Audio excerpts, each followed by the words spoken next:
Assalamualaikum warahmatullahi wabarakatuh. Alhamdulillah wassalatu wassalamu ala Rasulillah wa ala alihi wa ashabihi wa mawalah amma ba'd. Ibu-ibu, bapak-bapak, jamaah Langgar Winongan yang dirahmati oleh Allah. Kita lanjutkan pengajian kita pada pagi hari ini, ayat ke-46 dari surat Al-An'am ya. Masih seputar ancaman Allah terhadap hamba-hambanya yang zalim agar mereka kembali agar mereka merendah di hadapan Allah Subhanahu wa taala. Jadi temanya memang seputar itu untuk beberapa hari terakhir ini ya. Nah, termasuk ayat 46 ini. Qul, katakanlah wahai Muhammad kepada penduduk Mekah, di Jalalain mengatakan li ahli Makkah ya. Tapi ya mestinya tidak hanya untuk orang Makkah saja, ibrohnya juga untuk kita semuanya. Qul, katakanlah aro'aitum itu tafsiran Jalalainnya adalah akhbiruni, diberitahukan oleh kalian kepadaku, diberitahu aku. Di aro'aitum, beritahu aku, itu tafsir Jalalain. Kalau terjemahan bahasa Indonesia itu sering bagaimana pendapat kalian itu ya. Tapi kalau Jalalain itu tafsirannya adalah beritahukan kepadaku. Saya ulangi ya. Qul, katakanlah aro'aitum, beritahukan kepadaku, in akhadallah, jika Allah mengambil sam'akum, pendengaran kalian, alias asommakum, tafsir Jalalainnya, membuat kalian tuli, wa absarakum, dan membutakan kalian ya, wa absarakum, dan mengambil penglihatan kalian, tafsirnya adalah a'makum ya, membutakan kalian, wa khatama ala qulubikum, wa khatama, dan dia mengunci, toba'a, mengunci mati, Jalalainnya toba'a, ala qulubikum, atas hati kalian, sehingga kalian tidak mengerti satu apapun karena pendengarannya, penglihatannya, hatinya itu diambil oleh Allah. Nah, kalau dalam keadaan seperti itu, man, siapakah ilahun, sesembahan, ghairullah, selain Allah, ya'tikum, yang mendatangkan kepada kalian bi, dengannya. Nah, jadi ini Allah memberi peringatan ya kepada kita semua, wabil khusus orang-orang yang menyembah selain Allah. Jika Allah itu membuat kalian tuli, membuat kalian buta, kalian tidak bisa mikir, lantas siapa sesembahan ya yang bisa mengembalikan itu semua kepada kalian? Nah, jawabannya adalah ya tidak ada. Hanya Allah saja yang bisa mengembalikan itu semua. Nah, jadi ini memang peringatan Allah kepada hamba-hambanya, wabil khusus ya peringatan Nabi kita Muhammad SAW kepada penduduk Mekah, diancam. Namun ya ancaman semacam ini ya dianggap angin lalu saja, Orang itu sering itu ya melupakan aspek ruhiyah, aspek bahwasanya di balik kejadian itu ada zat yang mengatur, itu sering melupakan. Ketika Allah memberi peringatannya kepada kita semuanya perihal misalnya penyakit haid misalnya, akibat dari hubungan sejenis, ini misalnya orang itu ya banyak sekali yang melupakan aspek bahwa itu adalah peringatan dari Allah, itu dilupakan. Nah, sehingga mereka menantang, ayo ini penyakit haid tak gaweino obate, tak buatkan obatnya. Nah, nanti Tuhan memberi penyakit apa lagi. Jadi seperti itu seolah-olah. Jadi dia tidak mengindahkan ancaman sedikit pun, tidak mengindahkan sedikit pun ancaman dari Allah Subhanahu wa taala. Ya seperti corona ini kan. Corona ini kan juga peringatan Allah kepada kita semuanya. Nanti ya orang akan melupakan aspek bahwa ini adalah peringatan dari Allah. Nah, sehingga orang nanti mengatakan nanti corona ini kita buatkan vaksinnya, Nanti kalau sudah vaksinnya dibuat, nah, jadi dia melupakan aspek ini peringatan. Loh, kok bisa dikatakan melupakan aspek itu adalah peringatan dari Allah? Buktinya adalah nanti kalau keadaan sudah kembali normal, kehidupan berjalan kembali, itu orang itu ya banyak lagi durhaka kepada Allah Subhanahu wa Ta'ala. Itu memang begitu. Ini peringatan-peringatan itu sering diabaikan. Nah, Allah beritahukan pada kita, undur, perhatikan oleh kalian, kaifa nusarrifu, bagaimana kami menjelaskan, al-ayati, ayat-ayatku. Nusarrifu itu nubayinu, jalalannya ya. Kami jelaskan al-ayati, ayat-ayatku. Jalalannya adalah ad-dalalati ala wihdaniyatina. Petunjuk-petunjuk yang menunjukkan keesaan kami. Nah, diperhatikan oleh kalian bagaimana kami menjelaskan ayat-ayatku, thummahum, kemudian mereka, lah ini ya, yasdifun, mereka berpaling.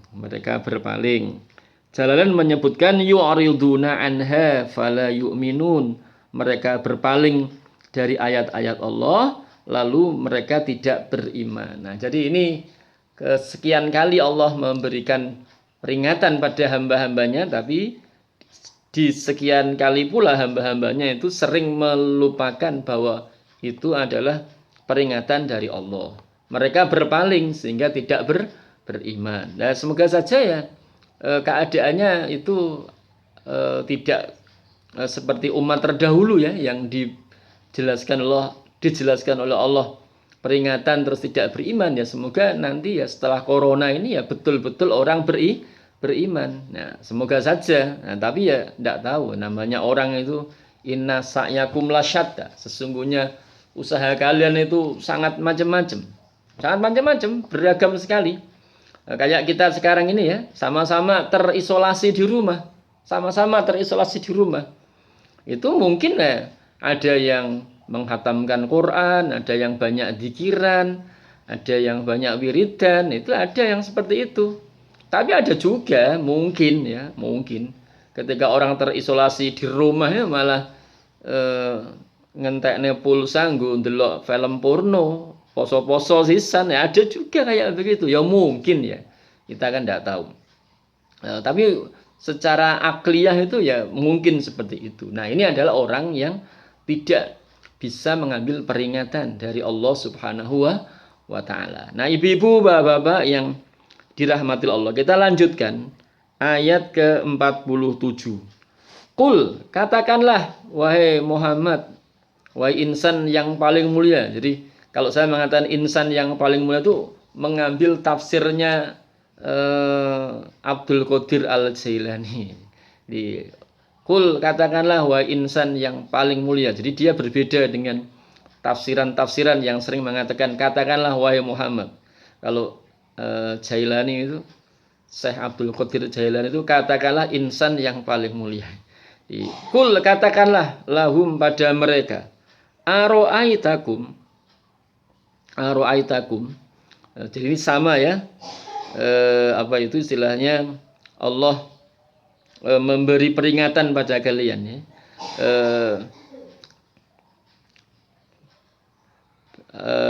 Jadi beritahukan oleh kalian kepadaku, in atakum, jika datang kepada kalian azabullah, azab Allah, baik itu bahtatan ya, kita tertidur lelap di malam hari terus tiba-tiba datang adab itu, au jahrotan, atau di saat terang-terangan ini jalannya menafsirkan bahtatan au jahrotan itu malam atau siang.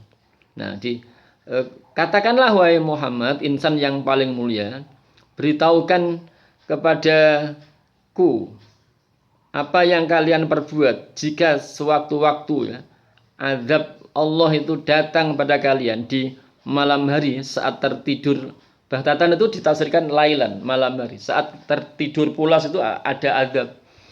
Au jahrodan, atau siang hari saat sedang melakukan aktivitas itu ada azab. Nah, hal yuhlaku, tidaklah dibinasakan illal qaumudz zalimun, kecuali kaum yang zalim. Nah, jadi yang dibinasakan itu tak lain dan tak bukan adalah kaum yang zalim, kaum yang zalim. Sehingga mendapat predikat yuhlaku, ya, dibinasakan.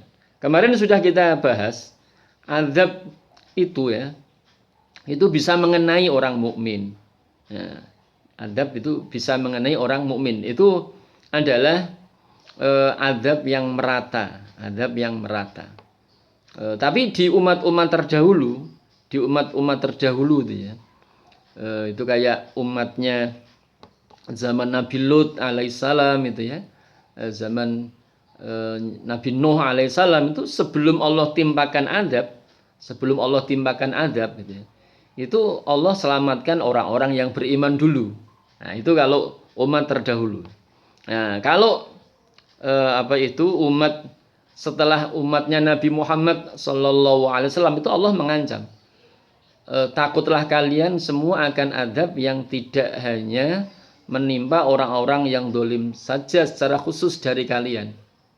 Nah, itu seperti itu. Nah, jadi ini tidak bertentangan ya dengan ancaman ayat yang menyebutkan takutlah kalian akan azab yang tidak menimpa orang-orang dolim saja di antara kalian. Itu kan satu sisi ada ayat itu, tapi di ayat sini adalah hal yuhlaku illal qaumudz zalimun, tidaklah dibinasakan kecuali kaum yang dolim. Itu adalah perbedaan karakter azab yang menimpa umat dahulu dan umatnya Nabi Muhammad sallallahu alaihi wasallam. Jadi kalau umat terdahulu itu seringnya begitu, sebelum Allah timpakan azab itu Allah selamatkan orang-orang mukmin ya, bersama nabinya itu diselamatkan. Tapi kalau zaman Nabi Muhammad itu bisa jadi bencana yang Allah timpakan itu menimpa orang-orang mukmin juga.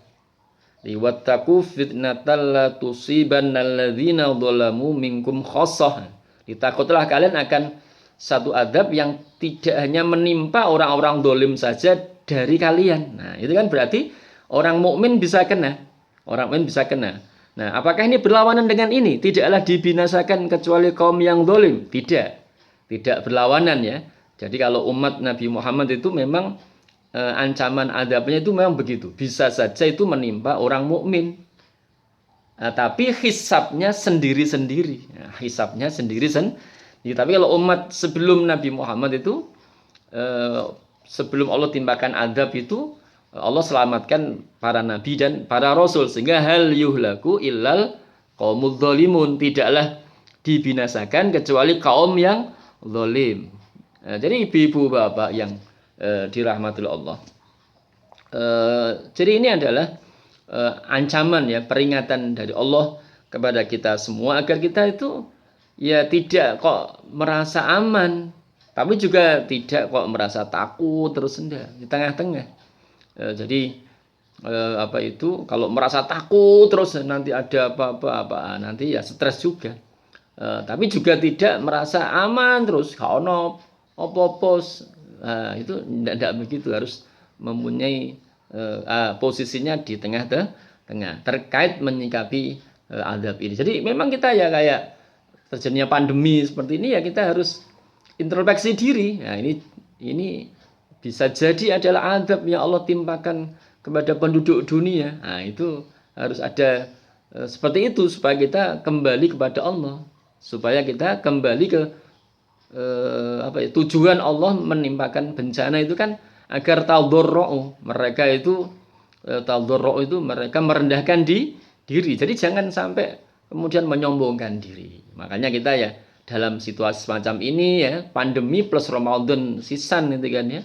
Nah, itu ya kita ya banyak istighfar, banyak muhasabah, koreksi diri seperti itu. Nah, baik itu ya. Jadi ini hal yuhlaku illal qaumudz zalimun, tidaklah dibinasakan kecuali kaum yang zalim. Baik itu ibu-ibu bapak yang dirahmati Allah, kita akhiri Allahumma inna nastaudiuka ma'allamtanahu fardudhu ilaina inda hajatina ilaihi wa la tansanahu ya rabbal alamin.